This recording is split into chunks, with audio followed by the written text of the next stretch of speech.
आप सभी को मेरे चैनल पर बहुत बहुत धन्यवाद। और आज हम जानेंगे कबीरदास के बारे में।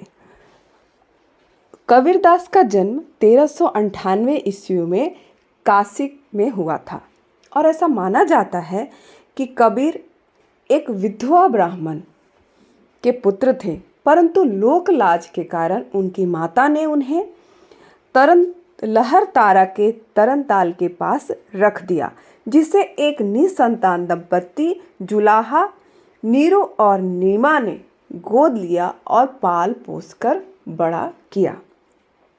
कबीर बचपन से ही बहुत प्रतिभाशाली थे, परंतु उन्होंने कभी भी स्कूली शिक्षा नहीं प्राप्त की और जो उन्होंने सीखा वो बाहरी दुनिया से ही, सत्संगों से ही सीखा और वे जुलाहा का काम भी करते थे। जब बड़े हुए तो रामानंद को उन्होंने अपना गुरु बनाया। रामानंद ने उन्हें राम नाम का गुरु मंत्र दिया। रामानंद के निर्गुण और सगुण दोनों शिष्य थे और कबीर जो थे वो निर्गुण राम को मानते थे, निर्गुण ईश्वर की उपासना करते थे। उस समय समाज में काफ़ी ऊंची नीची जाति थी और काफ़ी भेदभाव था समाज में, काफ़ी अंधविश्वास भी था और जिसका उन्होंने काफ़ी विरोध किया। उन्होंने सबसे पहले जाति प्रथा का विरोध किया और ब्राह्मणवाद के खिलाफ आए। उस समय हिंदू और मुस्लिम दोनों में काफ़ी प्रतिस्पर्धा बनी हुई थी और दोनों एक दूसरे से श्रेष्ठ बताना अपने को चाहते थे, परंतु कबीर ने दोनों धर्मों का विरोध किया और कहा कि मानवतावाद सबसे बड़ा होता है और उससे बढ़कर कुछ नहीं होता है। सभी लोग बराबर हैं, कोई भी किसी भी आधार पर ऊंचा नीचा नहीं हो सकता है। ईश्वर ने सबको एक ही तरह का पैदा किया है। इस तरह कबीर एक समाज सुधार थे और पहली बार कोई व्यक्ति समाज में था जो डंके की चोट पर साफ रूप से सभी को चेतावनी दे रहा था और छोटी जातियों के लिए पहली बार आवाज़ बुलंद कर रहा था। कबीर ने भारत देश का भ्रमण किया, बहुत सारे जगहों पर गए, जिसके कारण उनकी भाषा सधुकड़ी हो गई। उसमें सभी भाषाओं का अवधी, भोजपुरी, पंजाबी सभी भाषाओं का मिश्रण है, जिसके कारण उनकी भाषा सधुकड़ी कहलाई।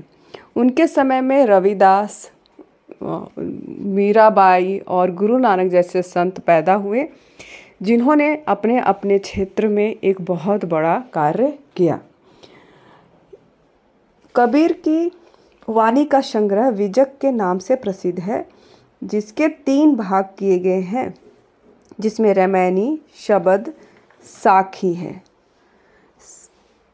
सांप्रदायिक शिक्षा और सिद्धांत के उपदेश मुख्यतः साखी के भीतर हैं। दोहा है और उसकी भाषा सधुकड़ी है। रामायणी और शब्द में गाने के पद हैं। उनके बहुत सारे जो कविताएं हैं वो गुरु नानक के किताबों में भी पाए जाते हैं। जो कबीर के जितने भी उपदेश थे वे उन्होंने अपने आत्म अनुभव के द्वारा ही प्राप्त किए थे और सत्संग से उन्होंने ये शिक्षाएं प्राप्त की थीं। उनके उपदेशों में सूफियों के भावनात्मक रहस्यवाद, हठ योगियों के साधनात्मक रहस्यवाद, वैष्णव के अहिंसावाद का मेल है, जिसने उन्होंने एक अलग पंथ कबीर पंथ का स्थापित किया।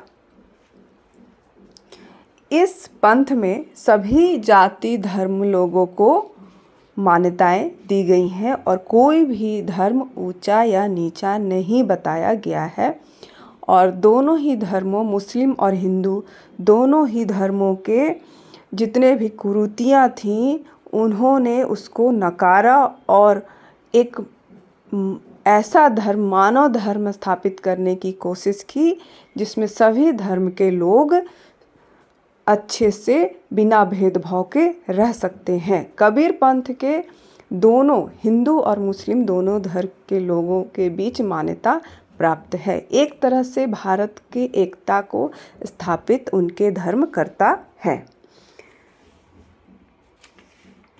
उस समय उनकी पत्नी लोई थी और उनके संतान कमाल और पुत्री कमली थी। कबीर जो थे उन्होंने उनके हमेशा उनके शब्द कथनी और करनी में कोई फ़र्क नहीं था। उनके जो उपदेश थे वो अपने लिए भी उन पर लागू होते थे, जिसके कारण जो सिकंदर लोदी था उनके कड़वे शब्द के कारण जो उनके शासनकाल में थे, उन्होंने कबीर पर काफ़ी अत्याचार किया।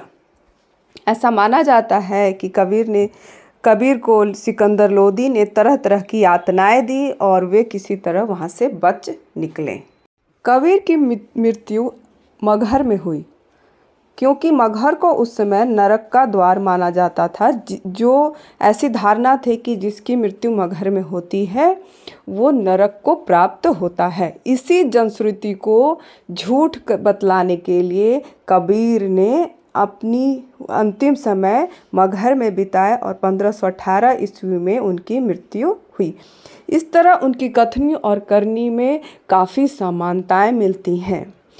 तो इसी तरह हम लोग का आज कबीर अंत होता है और मैं पीछे में दे चुकी हूँ जो महत्वपूर्ण जो इम्पोर्टेंट्स जो तथ्य हैं उसको मैंने दे दिया है लास्ट में। आप लोग फिर से एक बार देख लिए सारांश के रूप में। और आप लोग को मेरे चैनल पर बने रहने के लिए बहुत बहुत धन्यवाद। इसी तरह मैं प्रमुख कवियों की जीवनी बाद में फिर मैं लाते रहूँगी। धन्यवाद। नमस्ते।